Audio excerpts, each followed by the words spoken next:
Well, hello everyone and welcome back to another video. This is a team selection video for blank game week 29. Welcome back. We're gonna look at how the team is lining up. What transfers am I making? I haven't made any transfers yet, as I talked about on my last video. I wanted to wait for the Champions League or any injuries and stuff like that. And it's good that I waited, because also I'm very undecisive on a couple of things. The two ways that I want to go about it, like I talked in my last video. We're going to jump straight into it and see what has happened. I mean, what has happened? I made my last video on Monday before the Newcastle game, so I had Isak on my team, 2 more points, nothing else. Still ended up on the red arrow for this game week. And Champions League games. Yeah, Liverpool is out of Champions League, so for those of who we were planning to sell Salah because of I don't know, thinking that he's gonna risk minutes, even though I wouldn't think he would had minutes risk, even if they had were still in the Champions League. Maybe by the end of the season, because I feel like the Premier League is practically done at this point. But Liverpool are out now, so that's all they have. I mean, I think for Salah as well, personally, the only thing he has left is, you know, break as many records as possible. He has already broke the record for the most, or equal the record for the most points scored in one Premier League season, with like 9 games to go already. So there, let's just jump straight into it. Let's not waste any more time. See how the team is looking like. It hasn't changed much since the last video. Let's go to Fantasy app over here. As you can see, I'm on 56 points. That was my total, and I'm 13,704 from like 11,000.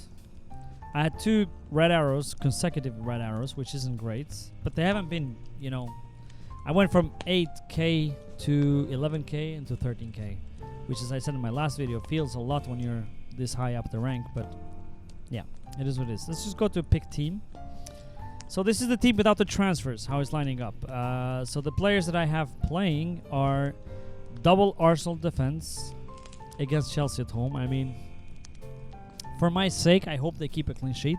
As I talked in my last video, they've been keeping a clean sheet every other game. Just look at this. So they conceded against United, clean sheet against Forest. Conceded against West Ham, clean sheet against Leicester.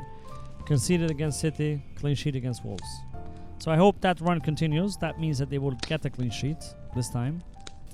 But Chelsea, yeah, I mean, Chelsea haven't been looking great of late, especially attacking-wise. So let's see how that goes.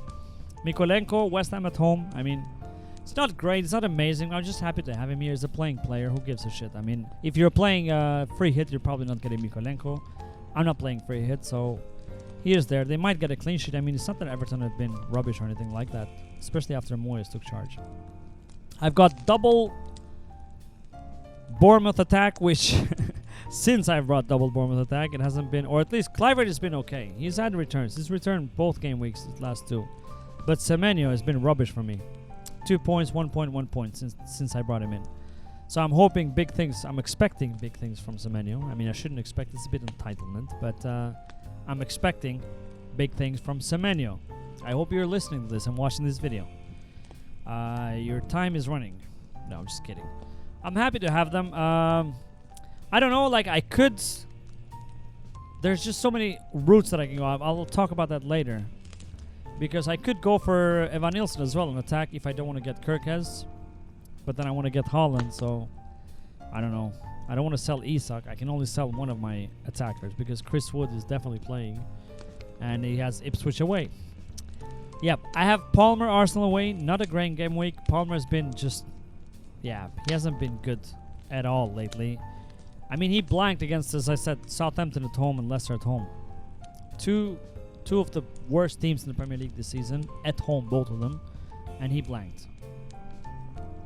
They were saying he was sick or ill last game week. He missed the penalty. I mean, it wasn't great, especially for his captainers, but it is what it is. Buemo, Bournemouth away. That's not a good game from Buemo, but again, you know, he's a playing player. Probably wouldn't have it in a free hit. I mean, it actually makes him a bit of differential against the free hitters, because if he does score, gets a shady penalty, you know, it's good for us. And then Wood, Ipswich away.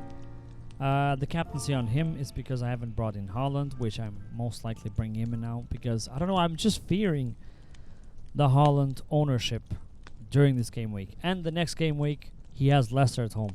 And then I'm playing the wild card, game week 31. So whatever changes I make,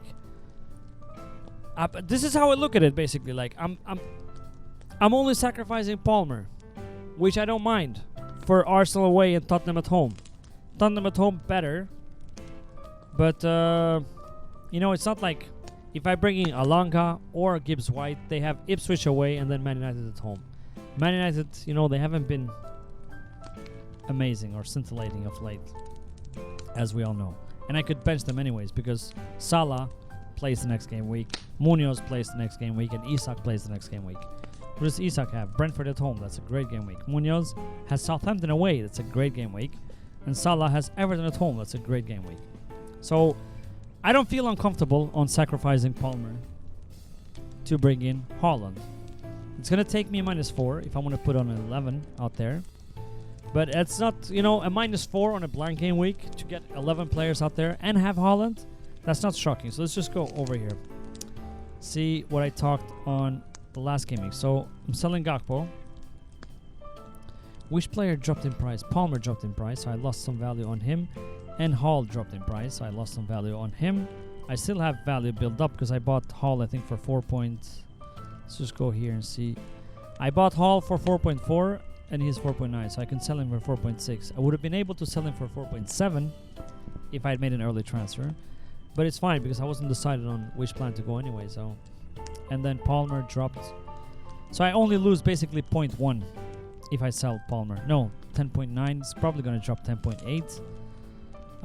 So if I sell him now at 10.7, yeah, I lost 0.1, which isn't tragic. I can still bring him back in the wild card.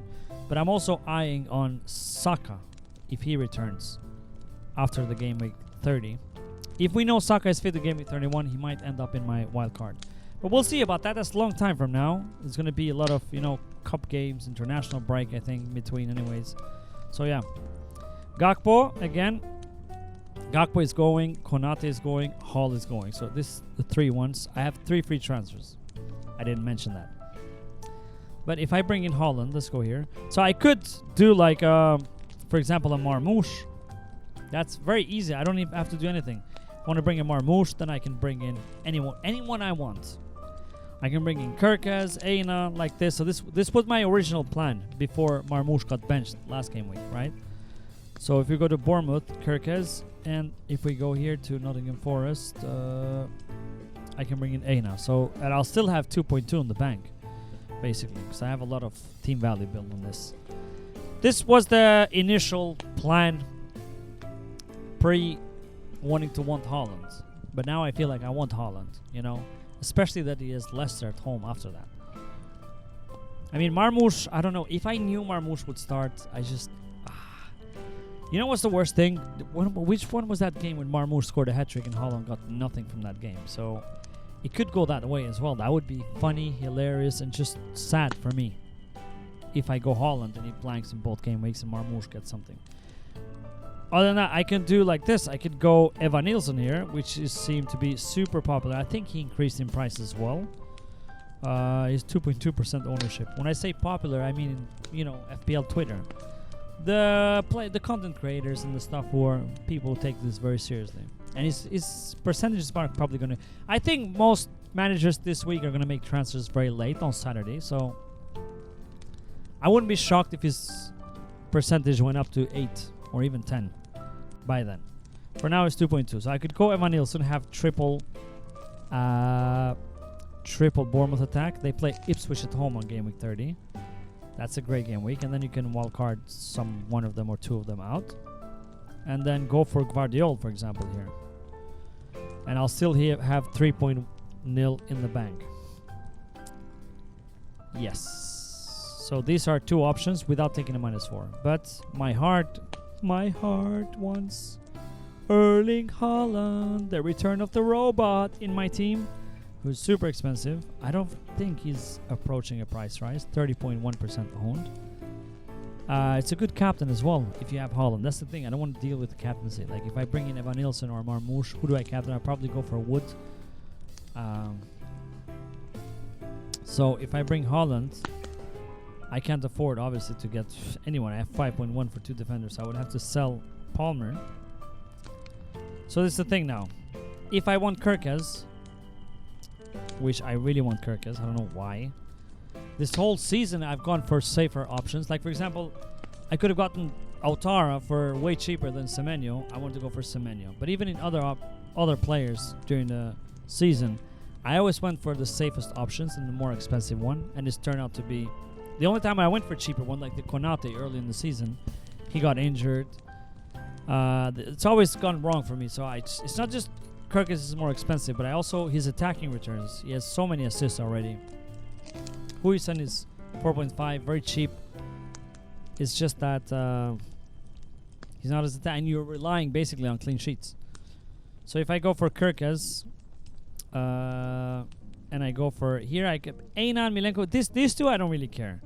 Like Nottingham Forest, because I feel like, you know, there's price difference 0.5, but Milenkovic and even Murillo is 4.7. So if I go Milenkovic now, I have 5.9 to spend. So then I would have to get Anthony Elanga because I can't afford Gibbs White. I don't know. Leave in the comments if you have any other suggestions for a midfielder. Because of the Nottingham Forest matches, and I already have double Bournemouth, I don't know who else I can afford to get that is playing this game week. So yeah, I would have to go Elanga here. I still have some money in the bank. If I wanted to go for Gibbs White, which is the popular option, you know, let's just go to Nottingham Forest as well. Gibbs White, then I would have, I'd be 0.6 short.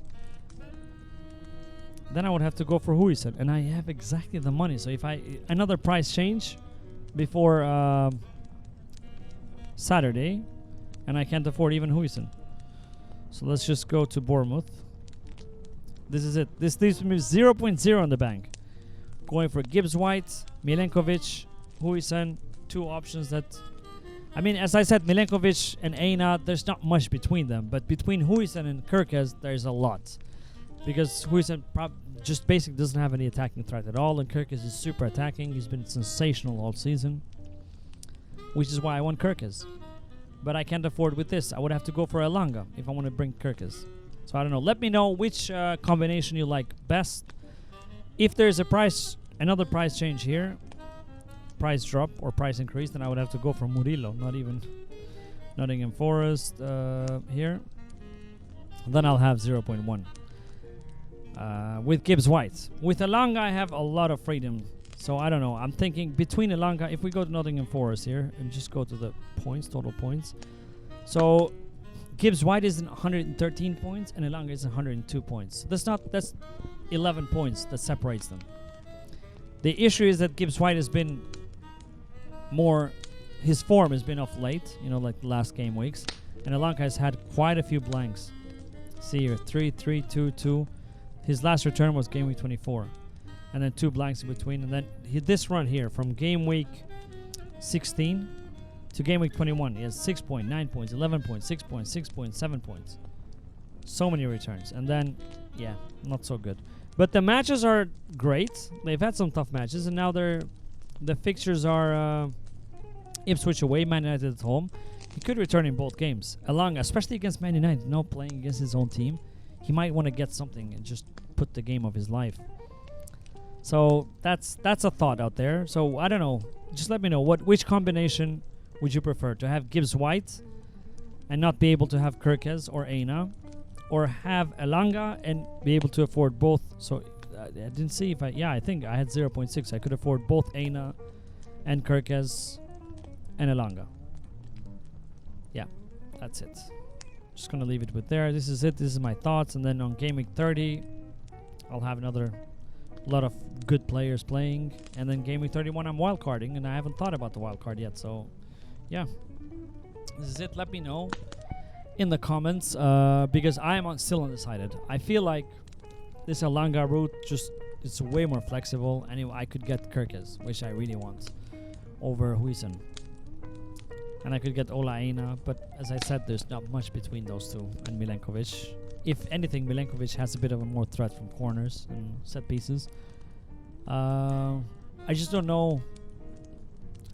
It's basically, think of this, like, would you rather have Gibbs White and Huijsen, or would you rather have Elanga and Kirkes? Because I feel like the ceiling is higher for Kirkus. Their matches, they're playing Ipswich at home next game week, and they play Brentford at home this game week. I feel like the ceiling there is higher. If he keeps a clean sheet and gets an attacking return, he could get like, he's going to get 3 bonus points most likely, or 2 bonus points. While between Gibbs White and Elanga, I don't feel like there's a lot. I don't know. I'm just rambling at this point. But let me know. I feel like this is, or if you have any other suggestions for a midfielder around that price range that I could go for. Yeah, and that's it. Thank you for watching. Good luck this game week. Please like and subscribe. Help us grow. And I'll see you next week probably for a game week review when the time comes. I haven't checked the schedule when the next deadline is, but yeah. Thanks and bye. Subscribe. Come on. Just do it. I'm waiting. Just do it.